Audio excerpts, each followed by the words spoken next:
Hello students, I welcome you all to my YouTube channel. बच्चों, आज हम continue करने वाले हैं थर्मोडायनेमिक्स को again, and today's topic will be internal energy. Okay, and इसके साथ हम जीरोथ लॉ भी देखेंगे। इंटरनल एनर्जी बहुत इंपॉर्टेंट टॉपिक है। ओके, इस चैप्टर के रेस्पेक्ट में मैं बात करूँ तो इंटरनल एनर्जी, एंड लास्ट में हम जीरोथ लॉ क्या होता है वो भी देखेंगे। लेकिन ध्यान रखना, थर्मोडायनेमिक्स चैप्टर में इंटरनल एनर्जी एक बहुत इंपॉर्टेंट टर्म है, बहुत जगह यूज होगा, तो ध्यान से इस वीडियो को देखना। इंपॉर्टेंट वीडियो है लेकिन बहुत इजी भी है। अगर आप ध्यान से सुनोगे, पूरे वीडियो को फॉलो करोगे, पूरी वीडियो को देखोगे, तो आपको बिल्कुल अच्छे तरीके से क्लियर हो जाएगा इंटरनल एनर्जी क्या होती है। मैं बहुत ईजी लैंग्वेज में आपको बहुत अच्छे से एग्जाम्पल देकर समझाऊंगा इंटरनल एनर्जी क्या होती है। तो सबसे पहले पेपर के पर्सपेक्टिव से बात कर लेते हैं। सबसे पहले आपसे कोई क्या पूछता है? डेफिनेशन पूछता है। तो मैं आपको डेफिनेशन लिखा देता हूँ क्या है, एंड देन उसको एक्सप्लेन करते हैं। तो देखो, एवरी सिस्टम, एवरी सिस्टम, मैं लिख देता हूँ पहले, उसके फिर बाद आपको समझाता हूँ। Every system having some quantity of matter, quantity of matter, quantity of matter is associated, is with associated with a definite, a definite, a definite amount of energy. Okay, and this energy, this definite amount of energy, this energy is called internal energy, internal energy. Okay, इसको आप, एक तो ये point हो गया, इसके अलावा आप ये भी लिखोगे, it can be represented by delta U और डेल्टा ई। किसी किसी बुक में डेल्टा यू से रिप्रेजेंट करते हुए देखेंगे, किसी किसी बुक में आपको डेल्टा ई से रिप्रेजेंट करते हुए देखेंगे। आप समझना, इंटरनल एनर्जी की बात हो रही है। Okay, nobody can tell the exact value of internal energy for a system.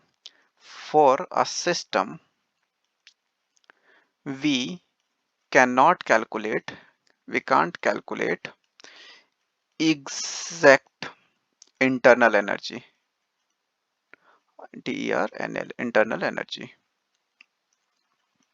Okay, आप किसी भी एक सिस्टम के लिए एग्जैक्ट इंटरनल एनर्जी नहीं निकाल सकते। ओके, अब मैं आपको इजी लैंग्वेज में समझाता हूँ इंटरनल एनर्जी क्या होती है। देखो, फॉर एवरी सिस्टम, हर एक थर्मोडायनेमिक सिस्टम के लिए, मैं एग्जांपल ले लेता हूँ यहाँ पे। देखो, एक सेकंड, हाँ, मान लो कि आपके पास एक सिस्टम है और इसमें कुछ मैटर है, पानी हो गया लेट से। ओके, इसमें कुछ हीट है। सो ये सिस्टम सराउंडिंग को एनर्जी ट्रांसफर कर रहा है हीट के फॉर्म में, राइट, मैटर के फॉर्म में। सो एवरी सिस्टम हैविंग, तो अभी फिलहाल के लिए मैं क्या कर देता हूँ कि इसमें जितना भी जो मास है बोल लो या मैटर है, इसको मैं रोक देता हूँ। इसको मैंने क्या करा, क्लोज सिस्टम बना दिया। तो अब क्या है, जितना मैटर है इसी के अंदर है। So every system having some quantity of matter, इसमें कुछ क्वांटिटी ऑफ मैटर है। एक सिस्टम है जिसमें कुछ ना कुछ, अब सिस्टम है तो किसी चीज पे तो रिएक्शन हो रहा होगा, तो उसमें के पास कुछ ना कुछ तो मैटर होगा। Is associated with definite amount of energy, तो ये जो मैटर है ना, दैट मीन्स इतना जो पानी है, इसके पास एक fixed amount of total energy है, fixed amount of total energy है। Okay, fixed amount of total energy है, एंड उसी एनर्जी को आप इंटरनल एनर्जी बोलते हो। दैट मीन्स किसी सिस्टम में जो मैटर है उसके पास टोटल जितनी भी एनर्जी हो सकती है, उन सब के सम को आप क्या बोलते हो, उस सब के सम को आप internal energy of that particular system बोलते हो। उस मैटर का, उसमें जितनी भी चीजें हैं, जो भी मैटर है उसमें सारी भी टाइप की एनर्जी जो हो सकती है, उन सबको प्लस कर लोगे तो एक फिक्स अमाउंट आएगा, and that is called total energy. Okay, represent आप कैसे कर सकते हो, डेल्टा यू डेल्टा ई से।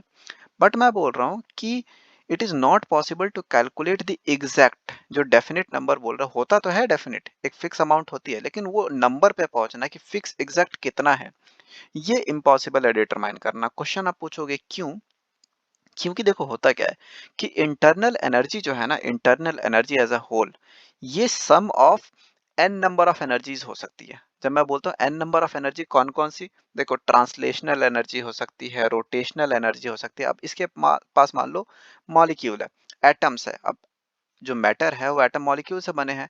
एटॉमिक लेवल पे उसके पास ट्रांसलेशनल एनर्जी हो सकती है, आपके पास रोटेशनल एनर्जी हो सकती है, देन आप इलेक्ट्रिकल एनर्जी हो सकती है, आपके पास 50 तरीके की एनर्जी हो सकती है, ठीक है। देर इज नो बाउंडेशन कि किसी भी एटम के पास कितने टाइप से एनर्जी हो सकती है, तो बहुत सारे an number of, infinite number of तरीके की एनर्जी हो सकती है उसके अंदर। मेरा कहने का मतलब क्या है कि सबका सम करके एक डेफिनेट एनर्जी तो आएगी, लेकिन अगर आपको बोल दिया जाए कि चलो आप कैलकुलेट करो कौन कौन सी एनर्जी है और सबका सम कितना है, तो for you to able to figure out कि टोटल एनर्जी तो एसोसिएटेड मेरे को पता लगभग इतनी हो सकती है, लेकिन एक एक एनर्जी को प्लस कर करके, दैट मीन्स मैं बोलूँ कि internal energy, total internal energy will be equals to translational energy, internal energy, फिर रोटेशनल, फिर आप बोलोगे electrical plus X Y Z बड़े तरीके की एनर्जी हो सकती है, राइट। तो आप ट्रांसलेशनल कैलकुलेट कर रहे हो, आप रोटेशनल कैलकुलेट कर रहे हो, आप इलेक्ट्रिकल कैलकुलेट कर रहे हो, और मैं बोल रहा हूँ एन नंबर ऑफ टाइप्स के हो सकते हैं एनर्जी। ओके, किसी भी तरीके से एनर्जी हो सकती है किसी भी एटम के अंदर, तो सबको प्लस करके एक एग्जैक्ट नंबर पे आना बड़ा मुश्किल है, लेकिन हाँ, हाइपोथेटिकली आप अज्यूम तो कर सकते हो कि हाँ मैटर फिक्स्ड है तो उसका एनर्जी भी फिक्स है। तो ये कहने का मतलब है कि for a system we can not calculate the exact internal energy, आप एक फिक्स्ड नंबर पे नहीं आ सकते। लेकिन एक और चीज बता दूं आपको कि थर्मोडायनेमिक्स में हमें एग्जैक्ट नंबर से मतलब नहीं है, हमें डिफरेंस से मतलब है। क्योंकि हम थर्मोडायनेमिक्स जब स्टेट की बात करते हैं, सिस्टम की बात करते हैं, तो हम एक स्टेट से दूसरे स्टेट में मूव करने की बात करते हैं।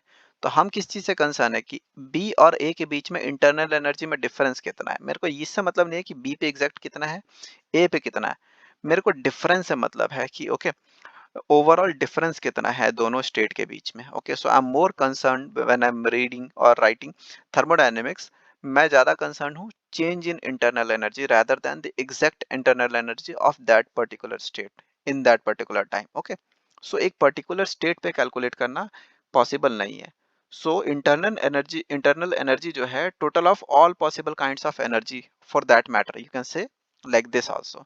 सो इंटरनल एनर्जी जो है वो आप इस तरीके से भी डिफाइन कर सकते हो कि it is total of all possible all possible kind of all possible kind of energy. Okay, जितने भी एनर्जी है उन सब का जो सम होता है, राइट। जितने भी एनर्जी आप सोच सकते हो किसी मैटर से एसोसिएटेड, एटम से एसोसिएटेड, अब यहाँ पे पानी है, राइट। अब इस पानी में जो मॉलिक्यूल्स है उससे जितने भी टाइप के एनर्जी एसोसिएटेड होंगे उन सब के सम को आप क्या बोलोगे, internal energy of this system.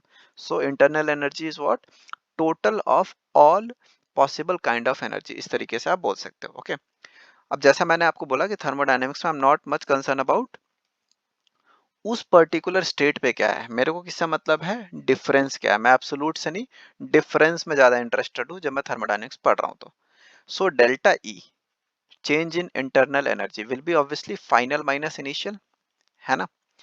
अब जब दो नंबर का आप डिफरेंस कर रहे हो, फाइनल लेट सपोज ज्यादा है इनिशियल से, तो इंटरनल एनर्जी क्या होगी, पॉजिटिव होगी, हाँ या ना। और अगर उल्टा हो, फाइनल कम है, तो इंटरनल एनर्जी क्या होगी, नेगेटिव होगी। तो कहने का ये मतलब है सिंपल कि आपके पास एक थर्मोडायनेमिक सिस्टम है, आपके पास एक ग्राफ है। ओके, सो इंटरनल एनर्जी आप बस ये बताने की कोशिश कर रहे हो कि एक स्टेट ए है और एक स्टेट लेट सपोज बी है। तो आपको बस ये देखना है कि ओवरऑल एनर्जी ए से बी में कम हुई कि ज्यादा हुई। अगर ए से बी में बढ़ गई ओवरऑल इंटरनल एनर्जी, तो आप बोलोगे कि चेंज पॉजिटिव है, अदरवाइज चेंज नेगेटिव है। सो आपको इतना क्लियर होना चाहिए इंटरनल एनर्जी क्या होती है डेफिनेशन के परस्पेक्टिव से, किस चीज से सिंबलाइज करते हो, plus E minus E, that is dependent on कि फाइनल ज्यादा है या इनिशियल ज्यादा है। ओके, और क्यों पॉसिबल नहीं है एब्सोल्यूट को कैलकुलेट करना। आई होप ये सारी चीज आपको क्लियर हो गई होगी। जब हमने इतना पढ़ा है तो हम एक और इंपॉर्टेंट चीज पढ़ेंगे, characteristics, characteristics of internal energy. क्या क्या कैरेक्टरिस्टिक्स हैं, अगर आपसे पेपर में पूछता है कि एक्सप्लेन करो इंटरनल एनर्जी, जो जो अभी तक मैंने बताया वो तो आप बताओगे बताओगे, साथ में आप कैरेक्टरिस्टिक्स भी लिख सकते हो। सबसे पहला और सबसे इंपॉर्टेंट जो है, ये एक एक्सटेंसिव प्रॉपर्टी होती है। आपने इंटेंसिव एंड एक्सटेंसिव प्रॉपर्टी पढ़ी है, ये एक एक्सटेंसिव प्रॉपर्टी है। कोई अगर एक्सटेंसिव प्रॉपर्टी है तो मास डिपेंडेंट होती है, सिंपल सी चीज है। अगर आपके पास एक सिस्टम है, उसको आधा आधा कर दो, तो इंटरनल एनर्जी आधी हो गई ना, क्योंकि मैटर पे डिपेंडेंट है, मैटर ही आधा हो गया, मास ही हाफ हो गया, तो आपकी क्या होगी, टोटल एनर्जी भी हाफ हो जाएगी। तो अगर मास को हाफ कर दूंगा तो इंटरनल एनर्जी भी ई भी हाफ हाफ हो जाएगी। तो ये एक एक्सटेंसिव प्रॉपर्टी है। एंड जब मैंने एक्सटेंसिव इंटेंसिव पढ़ाया था तो उस टाइम मैंने आपको बताया होगा कि इंटरनल एनर्जी क्या होती है, एक्सटेंसिव प्रॉपर्टी होती है। दूसरी, ये एक स्टेट फंक्शन है।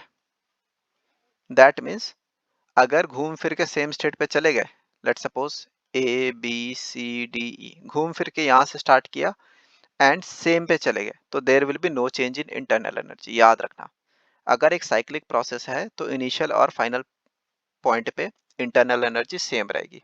ओके, तो अगर कोई चीज स्टेट फंक्शन है तो आप सिंपली लिख सकते हैं नॉट नॉट पाथ डिपेंडेंट। ये पाथ डिपेंडेंट नहीं होते, स्टेट फंक्शन होते हैं ये। साइक्लिक प्रोसेस है, अगर ये मैंने पहले ही बता दिया, साइक्लिक प्रोसेस है, so initial final state same है, तो there will be no change in internal energy. एक और चीज, अगर डेल्टा टी जीरो है, दैट मीन्स क्या हो गया, ओवरऑल घूम के आप वहीं पे आके साइक्लिक प्रोसेस ही हुआ। बट वैसे भी ध्यान रखना, अगर चेंज इन टेम्परेचर जीरो है तो आपका इंटरनल एनर्जी का भी चेंज जीरो होता है। ये बहुत इंपॉर्टेंट चीज है जो आपको न्यूमेरिकल में भी बहुत काम आएगा और वैसे भी पता होना चाहिए कोई अगर आपसे इंटरनल एनर्जी पूछता है तो ये बिल्कुल ध्यान रखना। So this is about internal energy. जब हम फर्स्ट लॉ ऑफ थर्मोडायनेमिक्स पढ़ेंगे तो इसको और सारी चीजें किस तरीके से रिलेटेड है इंटरनल एनर्जी, बाकी सारे फैक्टर्स है वो आपको क्लियर होगा। बट आई होप आपको इंटरनल एनर्जी क्या होती है, किस तरीके से रिप्रेजेंट करते हैं, आपको क्यों एब्सोल्यूट कैलकुलेट करना इम्पॉसिबल है, आपका प्लस कब होता है, माइनस कब होता है, कैरेक्टरिस्टिक्स क्या होती है, ये सारी चीजें आपको अच्छी तरीके से क्लियर हो गई हैं। लास्ट, जैसा मैंने आपको बोला कि जीरोथ लॉ पढ़ना है हमें। जीरोथ लॉ, देखो जीरोथ लॉ के अलावा तीन लॉ और है, first law of thermodynamics, second law of thermodynamics, third law of thermodynamics, वो आने वाले वीडियोस में देखेंगे। लेकिन जीरोथ लॉ के बारे में अभी पढ़ते हैं। बहुत ज्यादा सिंपल लॉ है, जब आप सुनोगे तो आपको लगे ये तो ऑब्वियस है, लेकिन हाँ आपको ध्यान रखना है कि इसी को जीरोथ लॉ बोलते हैं। देखो, मान लो तीन सिस्टम है, ए बी सी। ओके, मैं बोल रहा हूँ ए और बी एक दूसरे से थर्मोडायनेमिक इक्विलिब्रियम स्टेट में है। जब मैं बोलता हूं कि thermodynamic thermodynamic equilibrium, thermodynamic equilibrium का क्या मतलब होता है, जब ए और बी का टेम्परेचर सेम हो। लेट सपोज ए का टेम्परेचर ज्यादा था और बी का टेम्परेचर कम था, तो हीट ए से बी को फ्लो होगा। जैसे जैसे हीट ए से बी को फ्लो होता जाएगा, ए ठंडा होता जाएगा, बी गर्म होता जाएगा, और एक टाइम आएगा जब ए और बी का टेम्परेचर सेम हो जाएगा। तो उस टाइम क्या होगा, जब ए और बी का टेम्परेचर सेम होगा तो आपको बाहर से लगेगा कि there is no heat transfer happening between these two system. But actually में पता है क्या होता है, जिस रेट से ए से बी में एनर्जी जा रही होती है ना, उसी रेट से बी से ए में भी एनर्जी जा रही होती है। तो बिकॉज इसके चक्कर में आपको बाहर से दिखेगा कि ए और बी में कोई टेम्परेचर चेंज नहीं हो रहा, तो आपको लग रहा है कि हीट ही ट्रांसफर नहीं हो रहा, बट ये कंटिन्यूस प्रोसेस होता है। जिस रेट से ए से बी में ट्रांसफर हो रहा है एनर्जी, उसी तरीके से बी से ए में वापस हीट आ रही है या एनर्जी आ रही है। तो इसलिए आप बोलोगे कि ये एक थर्मोडायनेमिक इक्विलिब्रियम स्टेट में है, कि टेम्परेचर सेम होने के चक्कर में जो रेट ऑफ ट्रांसफर हीट का है वो क्या है, सेम है। ओके, तो उस सिस्टम को आप क्या बोलते हो, थर्मोडायनेमिक इक्विलिब्रियम। सो मान लो कि ए और बी अगर एक दूसरे के थर्मोडायनेमिक स्टेट इक्विलिब्रियम स्टेट में है, और ए और सी आपस में थर्मोडायनेमिक इक्विलिब्रियम स्टेट में है, तो जीरोथ लॉ कहता है कि बी और सी भी आपस में थर्मोडायनेमिक इक्विलिब्रियम स्टेट में होगा। ये तो बहुत कॉमन सेंस है। ए और बी अगर मान लो सेम टेम्परेचर है, तभी तो उसमें हीट ट्रांसफर नहीं हो रहा, या हो भी रहा है तो सेम रेट से हो रहा है, राइट। सेम चीज अगर ए सी के साथ भी सेम टेम्परेचर पर होगा तभी ऐसा हो सकता है। तो दैट मीन्स सिंपल है कि अगर ए बी के बराबर है, ए सी के बराबर है, तो ए और बी आपस में बराबर होगा ही होगा। So this is zeroth law. तो ये डायग्राम बना सकते हो, ये एक्सप्लेन कर सकते हो, लेकिन मैं आपको डेफिनेशन भी लिखवा देता हूँ पेपर के परस्पेक्टिव से। ओके, तो आप लिखोगे if two system, if two system, ये सिस्टम्स है ए बी सी, तीन थर्मोडायनेमिक सिस्टम है। If two systems are in if two systems are in thermodynamic thermodynamic equilibrium with a third system, ठीक है। if two system are in thermodynamic equilibrium with third system, that means यहाँ पे A and B है, ये दोनों आप ऐसे बोलो कि ये इससे थर्मोडायनेमिक्स इक्विलिब्रियम में है और ए सी से थर्मोडायनेमिक इक्विलिब्रियम में, तो मैं बोलूंगा ए और बी भी आपस में थर्मोडायनेमिक इक्विलिब्रियम में होगा। एक ही बात है जो मैंने पहले एक्सप्लेन करी।